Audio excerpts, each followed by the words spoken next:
가지고 여기 보면은 이런 얘기가 있잖아요. 하락할 때 늦게 오른 게 더 빨리 빠진다. 그러면 이제 노원, 금천, 서울에서는 노원, 금천구, 서울 외곽에서는 인천, 부천이 먼저 시장이 하락하는 모습이 만약에 나타난다면 먼저 타격을 받는다 이런 얘기를 해주셨잖아요. 실제로 경험적으로 봤을 때는 어떤가요? 저는 여기 이게 반은 맞고 반은 틀려요.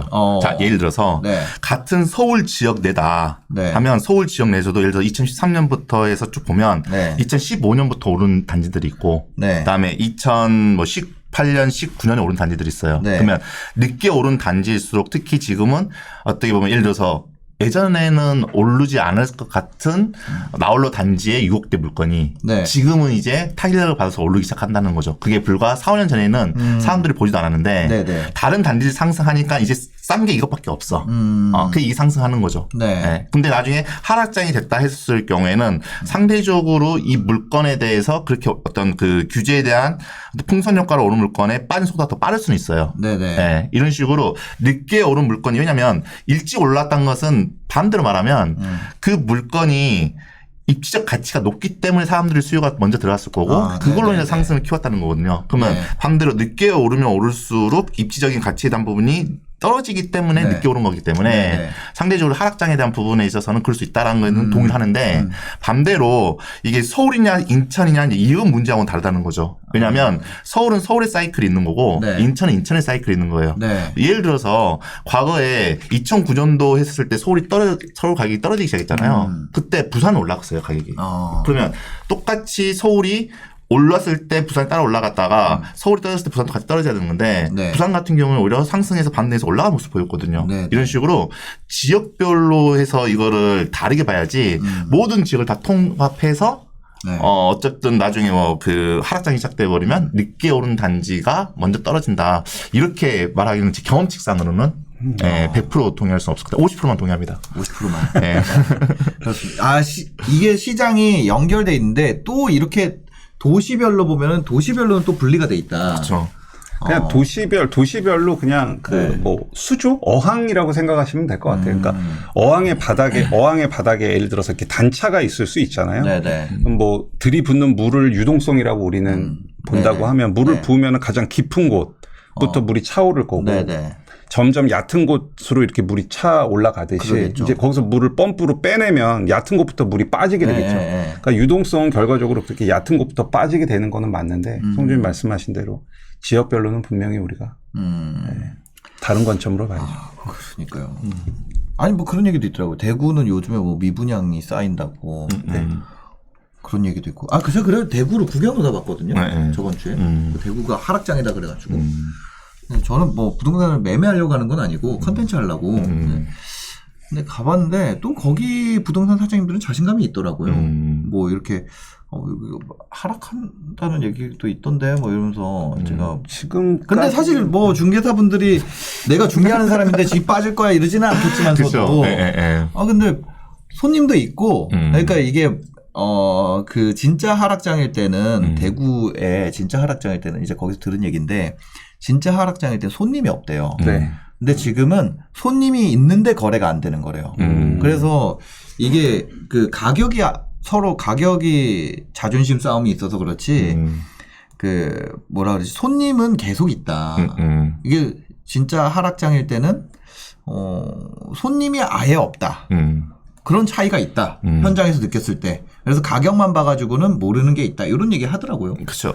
그게 네. 이제 순서가 어떻게 되냐면 네. 처음에는 지금처럼 이렇게 어떻게 보면 거래하고 싶어도 거래 물건이 없는 상황이잖아요. 근데 네. 대구 시장이 리스크가 어느 정도 지금 현재 발생하고 있다라고 이야기하는 네네. 거는 그만큼 이제 입주 물량이 들어오는 거거든요. 근데 네. 이 입주 물량이 구도심이 들어와요. 이게 외곽 쪽보다는 구도심이 들어오는 물량이 많거든요. 네네. 많은데 그러면 입주 물량이 늘어나면서 점점 내가 이제 매수하려고 했던 사람들이 그거를 거래를 처음에는 들어오다가 너무 이렇게 많아져 버리면 네. 그러면 일시적으로 가격이 뚝 떨어지는 모습 보이거든요. 그러면 매수자가 그 이제 감소한 속도가 진짜 빨라요. 그러니까 어느 한순간 매수자가 딱 발길을 끊겨버리거든요. 네네.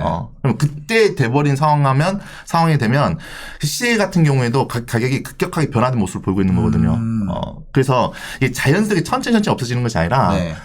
공급 물량이 확 들어왔을 때는 수요가 일시적으로 확 빠진 이런 모습 보입니다, 이게. 근데 그게 지금 현 상황에서는 설명하기가 어려울 수가 있겠죠. 왜 그런 모습이 안 나타나고 있으니까. 예. 그래서 지금은 그런 리스크가 있을 수 있어요. 왜냐하면 대구뿐만 아니라 모든 공급 물량이 있는 지역 같은 경우에는 그런 리스크가 충분히 있을 수 있기 때문에 그래서 우리가 항상 좀 체크를 해볼 필요가 있다고 보는 거죠. 그러니까요. 뚜껑님이 공급이 서울에 늘어난 것도 아닌데 지금 왜 집값이 안 오르는 거죠? 이렇게 얘기해 주셨는데 그거죠. 그 대출 때문에 6억에서 15억이 안 오르고 있어서 안 오르는 것처럼 느껴진다.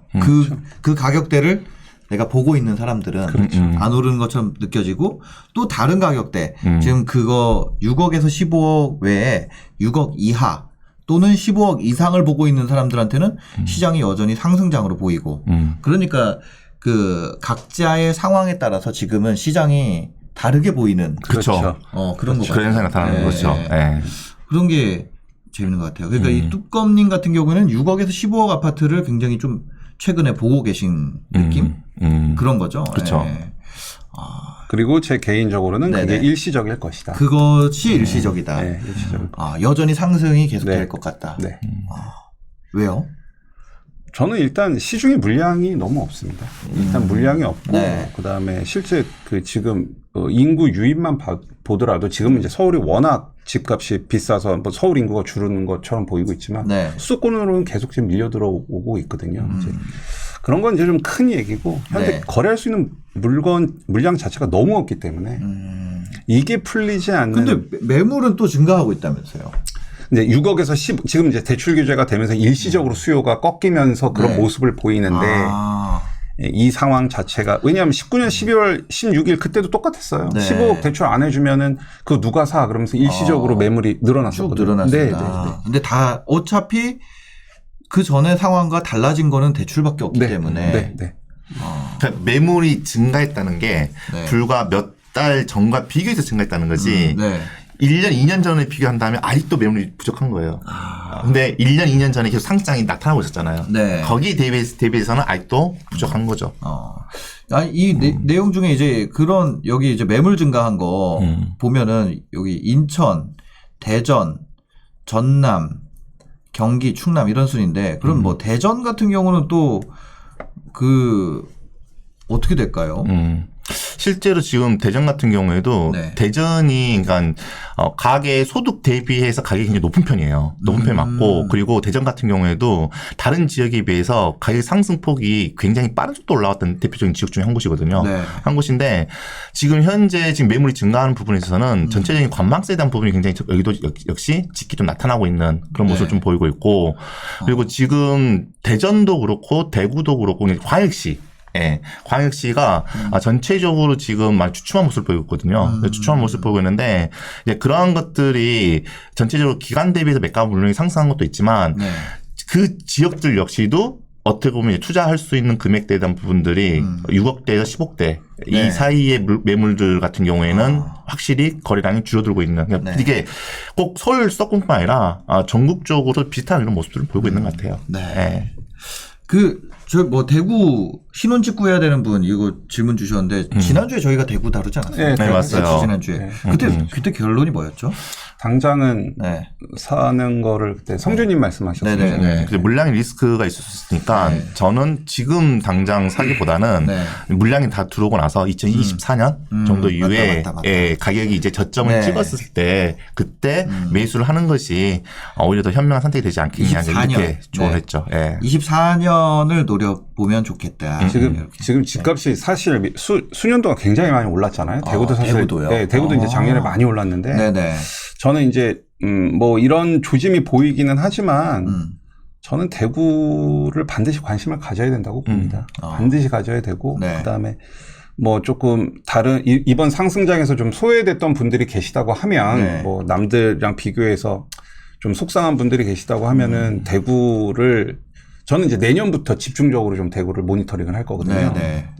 대구를 공부를 하시고 특히 뭐 하나 팁을 드리면 뭐 제가 재개발 전문가여서가 아니라 이렇게 조정장이 올 때는 이 정비 사업이라고 일컫는 뭐 재개발 재건축의 하락폭이 훨씬 클 수밖에 없거든요. 아까 네네. 제가 도입부에 잠깐 맞아요. 예. 네, 그 얘기하셨잖아요. 근데 이게 다시 심리가 바뀌고 다시 가격이 오르는 시점이 되면은 네. 훨씬 많이 뛴단 말이죠.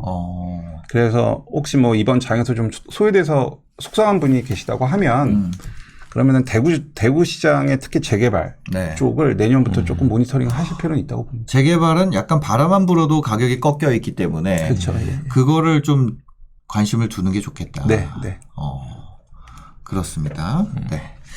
하여튼 오늘도 오늘 뉴스 두 가지 살펴봤습니다. 정말 같은 나라에서 나온 뉴스 두 개인데 두 개가 완전 다른 얘기였어요. 한번 다시 화면 보여주시면 하나는 이제 수도권 급등장 인천 지역에 조정이 오고 있다 이런 얘기였고 하나는 중형이 30억 넘었다 그런 건데 지금 이제 얘기를 들어보니까 대출 규제가 6억에서 15억 사이에 집중되어 있기 때문에 네. 15억 이상은 이미 더 이상 규제를 할 수 없을 정도로 대출 규제가 되어 있고 6억 이하는 대출에 대해서 규제가 안 들어가 있고 그러니까 6억에서 15억 사이가 타겟이 돼서 지금 대출 규제를 받고 있어서 그 부분에 속하는 지역들 수도권에서도 그런 경우에는 지금 상당히 주춤하는 모습이 나오고 있고 일시적이라고 또 생각을 하신다. 네, 저는 개인적으로 네. 일시적이라고.